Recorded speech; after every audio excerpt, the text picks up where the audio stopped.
So in this video, I'm going to show you how to make raw almond milk.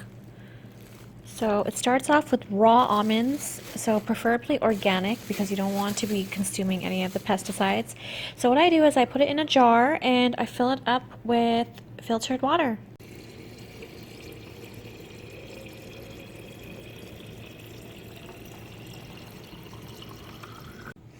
So fill it up with filtered water and you just let it sit overnight so the almonds can soften, and when you blend them you'll get more juice out of them. So make sure you soak your almonds and make sure almonds are raw and organic.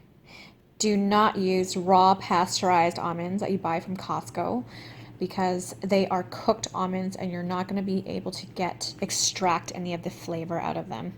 And the flavor is a little bit different, so always use raw unpasteurized almonds. So we'll leave it in there for overnight. Even 2 days is okay, so max 2 days. Sometimes you forget about it, but... So now I'm going to begin to rinse the almonds so the water that it was sitting in overnight is not going to be cloudy. So you just pour it out and rinse them until the water is clear.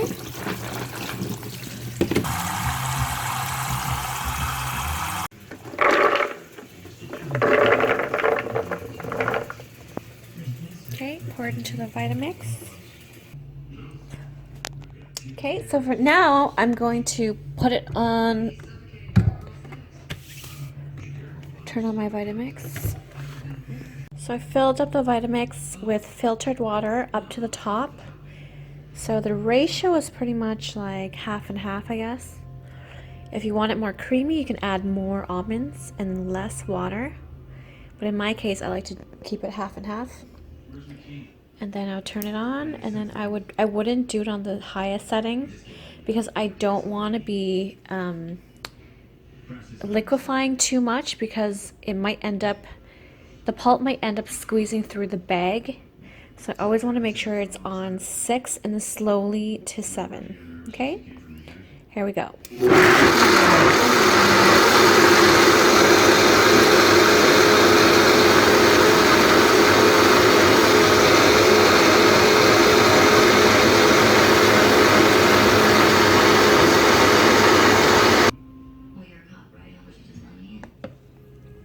All right, let's have a look here. Look how creamy and frothy that is. That's beautiful.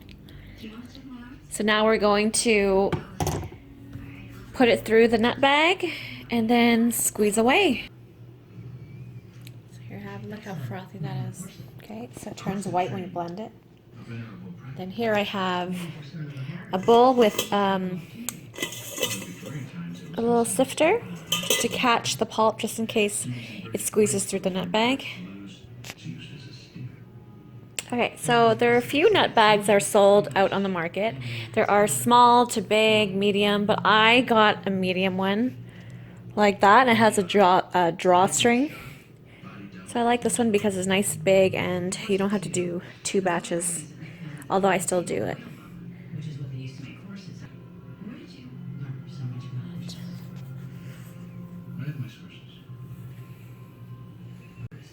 Okay, so, and I'm gonna pour right into the bag. Okay. I don't want to do the whole thing because it's harder to squeeze all that pulp at once. So I kind of split it into 2. Okay, so it's hard for me to film with 2 hands because I'm using my phone. But here's how you do it. So you just, I'm wearing gloves in this case, so I don't want to get my hands dirty. So you just squeeze the pulp until all the liquid comes out from the bag. And it's important to use a sifter here, just in case any of the pulp explodes out of the bag, which has happened to me many times. And you don't want the pulp to fall into your milk, and it's going to taste very grainy. So this is a really good way to catch the pulp just in case a little bit of it squeezes out of the holes here. And as I mentioned earlier, you don't want to be liquefying your pulp just in case it squeezes through these little holes. So blend it until it's blended but still a little bit grainy so you catch all the pulp inside the bag. Okay, so I'm going to show you how it looks like underneath. Nice and creamy and very, very smooth. And then here's my leftover pulp. As I mentioned earlier, don't pour the whole thing in there because you're gonna have a hard time squeezing all of it out. So this is the leftover dry pulp, and you can use it for baking. You can use it for cookies. Okay. Okay, and now I'm done squeezing. There's the remaining pulp. Look how beautiful this is. Very nutritious. And I just finished rinsing the blender. Okay, so make sure there's no extra pulp in there from earlier. And then I'm gonna pour it back into my Vitamix, and I'm going to add some honey and some fresh vanilla bean. And I'll see you later.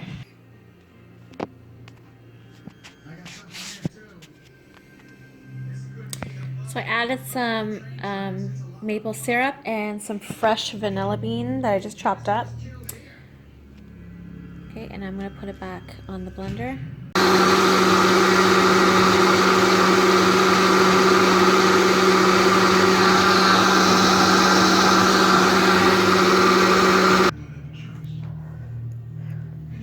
So I poured it in a milk jug. Okay, I'm going to enjoy some delicious, creamy, organic raw almond milk. Look how creamy that is. Perfect for your health and very good for your kids. Alright, that's how you make almond milk. Thanks for watching.